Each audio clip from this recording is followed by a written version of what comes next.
Hello dear students, this is Pragati. आपण पाहतोय real number exercise 2.3 question number 6 simplify. इथे आपल्याला काही सर्ट्स दिलेले आहे, त्यांचं आपल्याला ॲडिशन किंवा सबट्रॅक्शन करायचं आहे.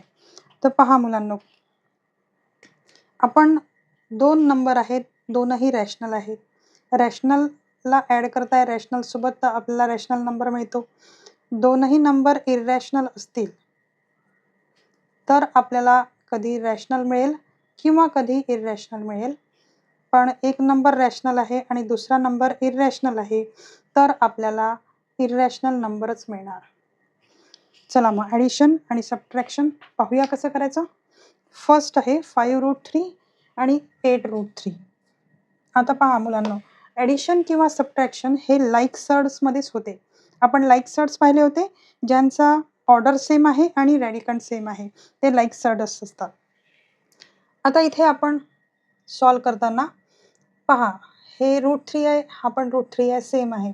इथे ऑर्डर पण सेम आहे. तर आपण काय करणार, 5 + 8 करणार, याला ब्रॅकेटमध्ये घेऊ आणि √3ला आपण कॉमनमध्ये घेणार.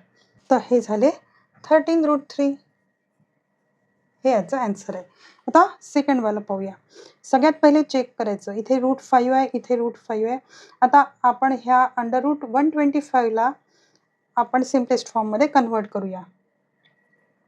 9√5 ॲज इट इज राहील, -4√5 हा पण असाच राहील. आणि आपण 125ला काय करू शकतो, 25 × 5 करणार आपण, बरोबर. तर आता नेक्स्ट स्टेपमध्ये 9√5 ॲज इट इज राहील, 4√5 ॲज इट इज राहील आणि इथे प्लसमध्ये ह्या 25चा 5 बाहेर निघतो आहे रूटच्या आणि √5 ॲज इट इज राहील. आता पहा मुलांना, सगळे √5 झालेले आहे, म्हणजे आपले लाईक सर्ड्स झालेले आहे. लाईक सर्ड असेल तरच आपण ॲड किंवा सबट्रॅक्ट करू शकतो. आता सिम्पल आहे, आपल्याला हे √5 जो आहे तो कॉमन घ्यायचा आहे आणि इथे 9 - 4 + 5 असं आपण करूया. हे होईल 10. हे होईल 10√5. ओके. आता नेक्स्ट करूया. चला आता थर्डवालं करूया. पहा, इथे 48 आहे अंडर रूटमध्ये, इथे 27 आहे आणि इथे √3 आहे. मग आपल्याला √48चं आपल्याला सिम्पलेस्ट फॉर्ममध्ये करावं लागेल आणि ते करताना आपल्याला कंप्लीट स्क्वेअर नंबर येणं गरजेचं आहे. तर 48 म्हणजे काय होणार, मी 7 ॲज इट इज लिहिले. 48 म्हणजे मी 16 3 लिहू शकते, बरोबर. आणि इथे 27 म्हणजे 9 3 आणि हा √3 ॲज इट इज राहील.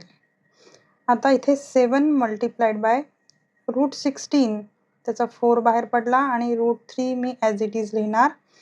इथे -3 बाहेर पडतो आहे, √3 ॲज इट इज राहील आणि इथे √3 असंच राहील. आता इथे किती झाले, 7 4 इथे झाले 28 √3 -3 √3 आणि इथे √3.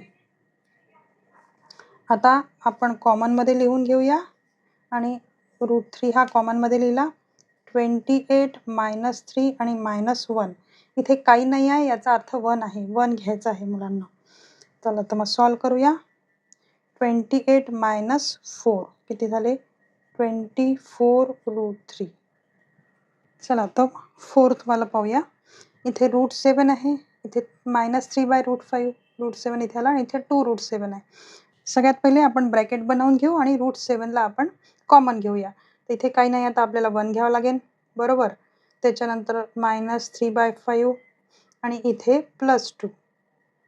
आता पहा मुलांनो, इथे 1 आहे, इथे 2 आहे, तर आपण याला ॲड करून टाकू. 3 -3/5 असं करूया आणि इथे √7 येईल. आता पहा, इथे 3/1 आहे, आपण याला 5 ने मल्टिप्लाय करावं लागेल, बरोबर. 15/5 हे भेटले, -3/5 हे आपले ब्रॅकेटमध्ये आहे. √7 आपला कॉमन आहे, तर आपल्याला काय भेटलं, 12/5 भेटलं आणि × √7 हे आपलं आन्सर आहे.